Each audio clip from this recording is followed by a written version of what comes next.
Hello children, welcome to the first language English class.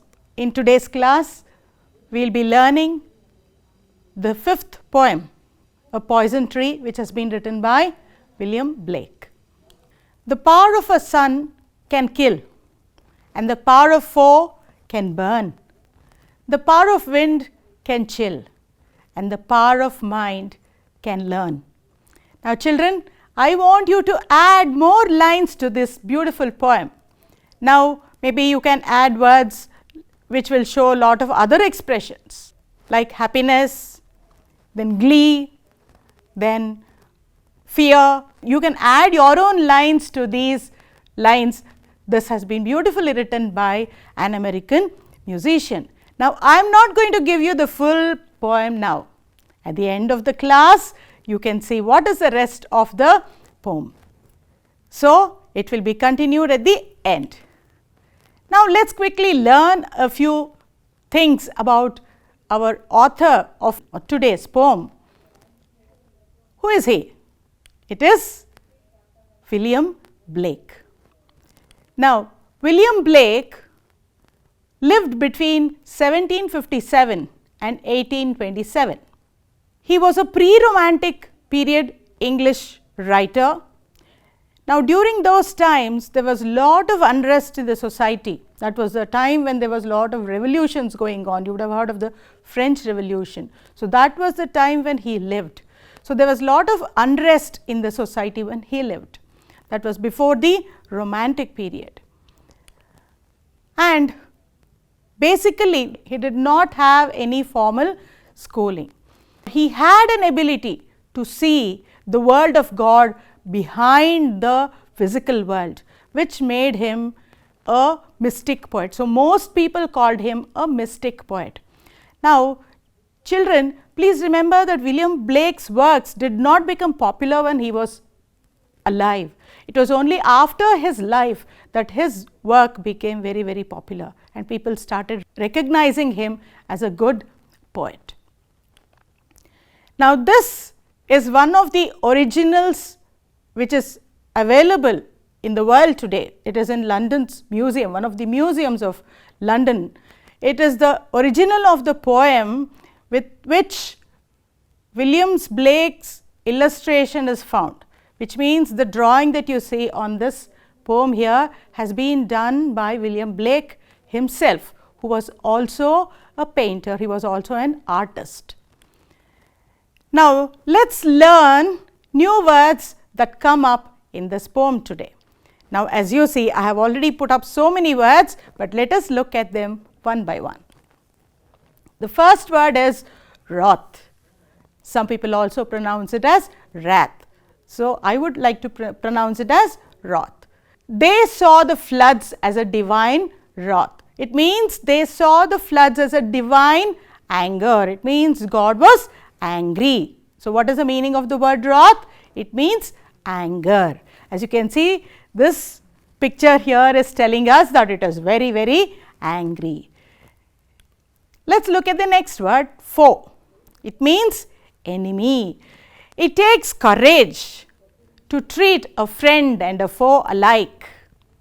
So it is very difficult for us to treat a friend as well as a foe or an enemy on the same plane. Wiles. It means tricks. She had to use all her wiles to convince her sister to do the work. The next word is behold. Her face was a joy to behold. Now here behold means see. Now this is an archaic way of using the word see, which means today it is not used other than in literature or in poetry. We don't use this word behold. It is an archaic word. Outstretched. It means extended or stretched out, but in this poem it means lying dead. Now let us look at the usage here. She had an envelope in her outstretched hand. The next word is pole. It refers to the pole star or the northern pole star. It can be used in a sentence like this. Navigators used the pole star to be guided on the sea. Now you can see the picture, the pole star never changes its position. That's the reason why navigators used it for guiding them on the sea. Now there is a reference to an apple in the poem. Here it is a possible allusion to the forbidden fruit which comes in the Bible. Now let's listen to the poem, children. A Poison Tree, written by William Blake. I was angry with my friend. I told my wrath did end. I was angry with my foe. I told it not. My wrath did grow. And I watered it in fears, night and morning with my tears. And I sunned it with smiles, and with soft, deceitful wiles. And it grew both day and night, till it bore an apple bright. And my foe beheld it shine, and he knew that it was mine. And into my garden stole, when the night had veiled the pole. In the morning glad I see my foe outstretched beneath the tree. Now let's enjoy the beauty of this poem, children. I hope you heard this. Now it is time for us to enjoy the poem and also understand it. Now let's see the rhyming words, which are the easiest because you have been doing them all through. So what are the various rhyming words that you see here? Now let's see them one by one. Now there are couplets. As you see, there are couplets in the poem. The first couplet has the lines, I was angry with my friend, I told my wrath did end. So the rhyming words here are friend and end. Similarly, in the second couplet, you have the words foe and grow. Let's see what are the next set of rhyming words. In the third couplet, we have fears, tears. The fourth one, can you tell me? Yes, it is smiles, whiles. The fifth one has, very good, night and bright. What about the sixth one? Yes, very good, shine, mine. Yes, two more are left. Help me with it, children. Seventh couplet has stole, pole, good. And the eighth one has sea and tree. When we see that there are rhyming words, obviously the next thing that comes to our mind is the rhyme scheme. So the rhyme scheme here is generally, we say it is AABB. Now here we see that when we write the ABCD of the letters here next to the rhyming words, we get it as AA, BB, CC, DD, and the next four I want you to complete. So this mind map will, I think, give you a very clear picture of what are the various rhyming words and also the rhyme scheme that you find in this poem.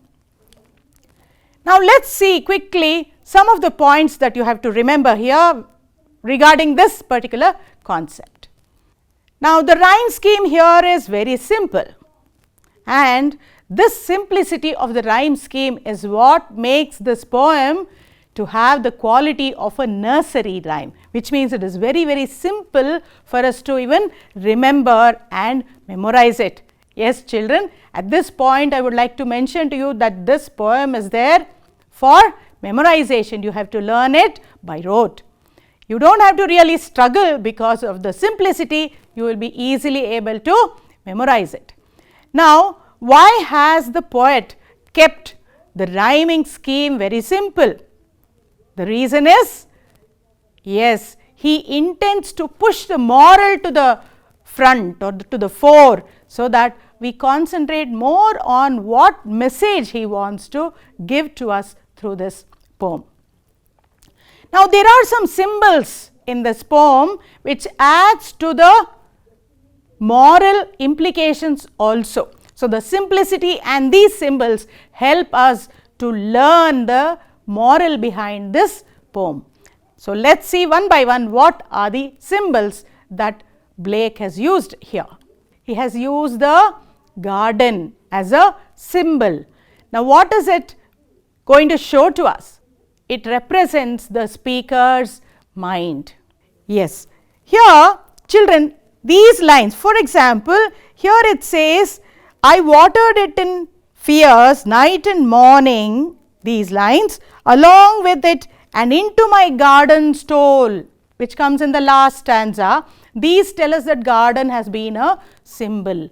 Now, this represents the speaker's mind, and though this garden seems to be protected, the speaker here in the poem is able to attract the enemy into his mind through in the last stanza. Now, what is the next symbol that he is using? He is using tree as a symbol. So, through the stanzas, the poet is talking about this tree. Now, what does it symbolize? It is a representation of the speaker's anger. So, he has been growing this anger in him, which has grown into a huge tree. He has seeded it, and then it has grown into a huge tree, even giving rise to an apple. Now, this alludes to the tree of knowledge mentioned in the Bible. Now, just like how the apple is a reference to the allusion in the Bible, here also the tree refers to the tree of knowledge, which is alluded, which is mentioned in the Bible. Now, here is a third symbol. What is this, children? A beautiful, bright, red apple. Tasty, isn't it? Sweet, isn't it? Yes, but be careful. Here the poet is not giving you a sweet apple. It is bright and attractive for sure, but it is a poisonous fruit in this poem. What does the poet intend to do with it? He intends to kill his foe. Now, there is another school of thought which thinks of these symbols like this. Yes, the garden is Blake's mind, right? What does the tree stand for? The tree here stands for Blake's knowledge. That is what they say, that in the Blake's mind there was lot of beautiful and creative knowledge present that came out as a fruit. The red and beautiful apple refers to Blake's works. Here it is an allusion, again alludes to the concept that Blake's knowledge was being stolen by somebody, and that is how through the lines of the poem, when you read some of the lines, you can make out that he was angry probably with someone who was stealing his own knowledge, and they were using his own work, and at the end of it, when they happened to come out into the open, and when the society came out to know that person who was plagiarizing his work had outstretched in the society, Blake was happy. So, this is one school of thought which thinks that this poem has been written by Blake indirectly targeting those people who were stealing his own work. Now, let us move to the literal meaning of the text which you have to focus on. Now, let us see another poetic device, that is the figure of speech. What are the figures of speech that come in this poem here? The first one is alliteration. So, what is alliteration? Yes, as you have already studied this, I will quickly move through the definition of this, and then we will see some of the examples. They are consonant sounds that appear at the beginning of closely placed words. Children, please be alert. You have to identify the consonant sounds that appear at the beginning of closely placed words. So, now the example, the words that have these consonantal sounds in the beginning, wrath and wrath. So, sund, smiles, bore, bright. So, all these appear in the beginning of the words, and these words are closely placed in a sentence. So, this is how we can actually make out the alliteration. Now, moving on, we have another figure of speech, the consonants. Now, what is consonants then? Now, it is the repetition of consonant sounds appearing elsewhere in closely placed words, which means it is not only in the beginning. If it is in the beginning, it is alliteration. If it is elsewhere in the word, then refer to it as consonants. I was angry with my friend. So, you can see those words which are highlighted, which are put in bold, are the words which have these consonant words, and you see their placement. It need not be only in the beginning, it is almost even to the end. So, in the friend, told, did, end. So, you have the consonantal sound d there. So, this is how we can identify the consonants. So, henceforth wherever you come across such figures of speech, please identify them, children. Now, there is another important concept which Blake wants to put through. He has made beautiful use of extended metaphor. Now, what is this extended metaphor and what is this idea of extended metaphor that Blake has brought in here? Yes, he has brought in the concept of the growth of the tree. So, he says, my wrath did grow. That is what he says in the beginning. In the first stanza he says. In the second stanza he says, I watered it, I sunned it, and then it grew. So, he is bringing in the concept of the growth of a tree. Now, what does he want to tell us through this? What is he equating this with? He is trying to equate this with the growth of the anger that he has suppressed in his heart. Anger is growing like what? Like a tree. So, here he is trying to bring in an extended metaphor. So, through the poem he is going on bringing the concept of a metaphor, but then he is extending it through the poem here. Now, let us see, in the poem what happens? He does not stop at simply extending the metaphor, but this extended metaphor even shows us that he is trying to use an allegory here. Now, what does he want to tell us here? Now, this concept, it moves from something personal, that is, he or the speaker in the poem being angry with his enemy does not just stop there. Now, look at this picture here, children. What has happened? The anger that he has harbored in his heart against an enemy, what has it turned out into? It has turned out into a huge tree. Likewise, what can happen in the world? Anger can develop into war. Don't you think so? Yes, he is also suggesting that something very personal can also be taken to the societal level, or it can even be made a universal concept, wherein when you harbor anger and you feed it continuously, it can develop into war. It will lead to war. So, most of the countries, this is how things will brew.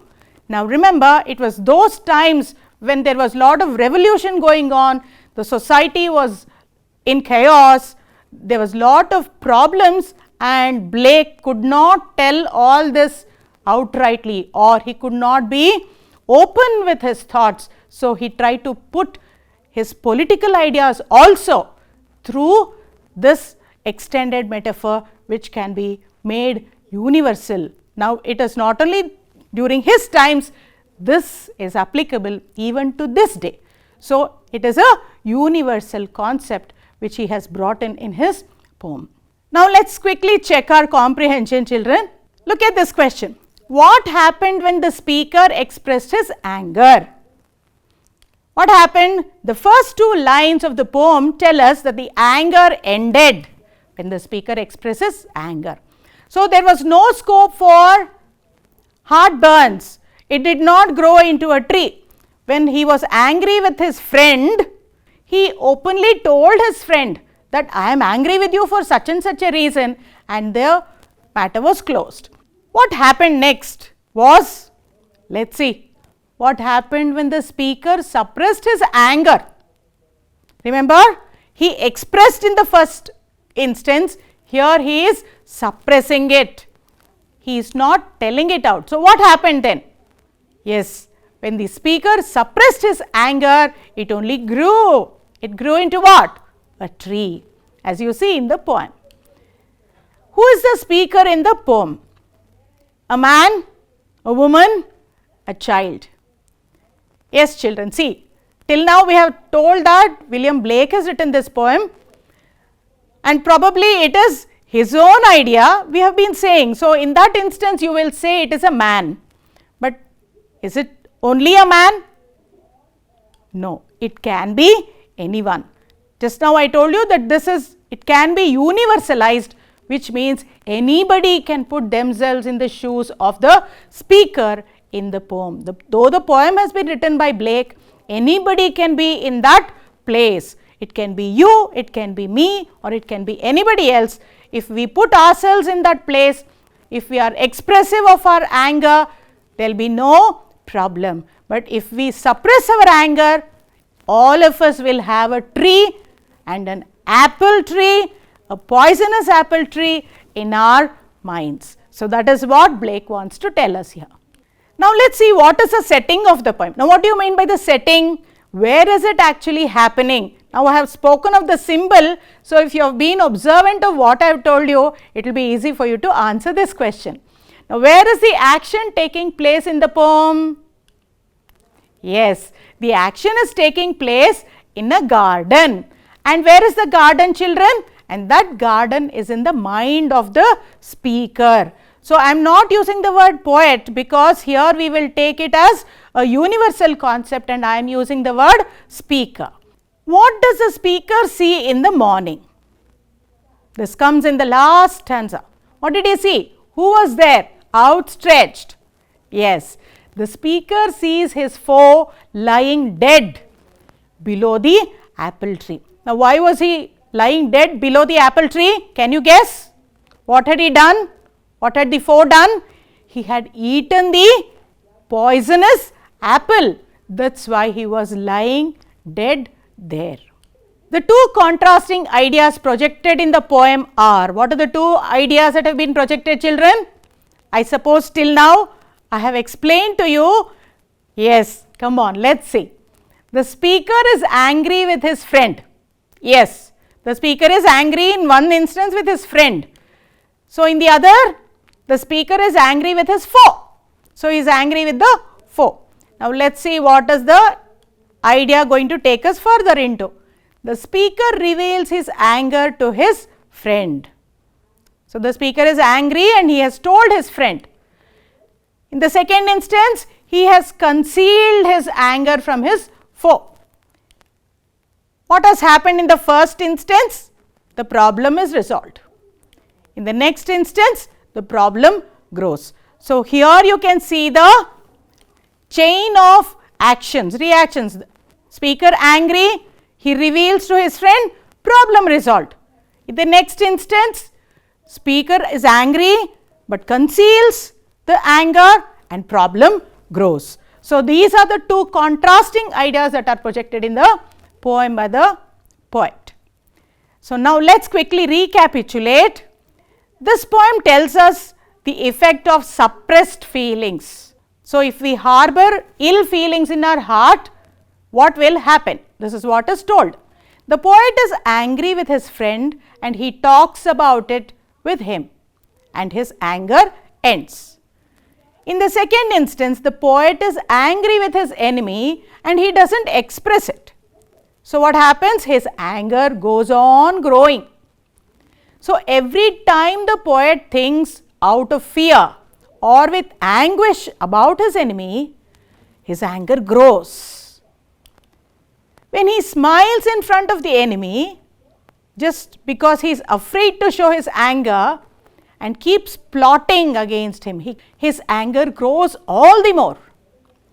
The anger grows to such an extent that it becomes an apple tree in the poet's garden. Where is the garden? In the poet's mind. Now, remember the bright red attractive fruit that is growing, it has grown out of bitterness.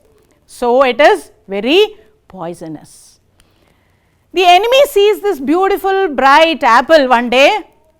He knows that it belongs to the poet. What does he do? He deliberately comes at night when the night sky is cloudy, when the moon is actually not seen or there is no light, and he steals it. He steals the apple. The enemy dies upon eating the apple. The poet is glad, he is happy to see this sight, that his enemy is lying dead under the tree. Now, but the poison tree has remained in the mind of the poet. So, what has happened to the poet's mind? It has killed him too spiritually. He is also dead spiritually because he has harbored so much of bitterness in his mind that henceforth whatever he sees, he has a poison tree. So, obviously, he cannot remain a calm and peaceful person. So, any ill quality, what will it do? It will not only harm the other person, but it will harm the person who is having it in the first instance. So, remember children, this is the moral message that Blake wants to give us, that do not harbor any kind of an ill feeling. Now, here is the home assignment for you. I hope you will do it, children. Come on, you need to complete the summary by filling the gaps. I shall read it slowly for you. Please write it down. Are you ready? Yes. Shall I start? Good. Start. Once the poet was angry with his friend. He expressed his dash and it ended. They became friendly. But when he grew angry with his foe, he dashed it and allowed his anger to grow. Day and night he watered it with his tears, allowing it to grow. He dashed his foe with false smiles and cunning tricks. The tree kept growing and yielded a bright red apple, which dashed his foe to eating it stealthily during the night. The next morning, the poet was happy to see his foe lying dash under the tree. Now, write down the next question, children. The one who dies at the end of the poem is the speaker's foe, the speaker himself, or both the speaker and his foe. I want you to use your critical analysis. Now, if you think it's only the speaker's foe, write why. If you think it's the speaker, write why. If you think it's both the speaker and his foe, give your reasons for that too, children. Now, here is a set of phrases with its meanings. You have to match them. The first one is sunned it with smiles. The second phrase is watered it in fears. The third one is deceitful wiles. Fourth one, veiled the pole. Now, here are the meanings which you have to match with them. Do it. Cunning tricks, cloudy night, hiding anger behind a pleased expression, scared of consequences. I hope you will be able to do this, children. Now, here is the full poem which has been written by our American musician. Now, I shall read it to you. We shall end it on a positive note, but I want you to try and extend the middle lines of this poem and try to enjoy writing a poem. The power of a sun can kill and the power of foe can burn. The power of wind can chill and the power of mind can learn. The power of anger can rage inside until it tears you apart. But the power of a smile, especially yours, can heal a frozen heart. So, children, keep smiling while you learn, and thank you for being patient listeners. Take care, children. Bye.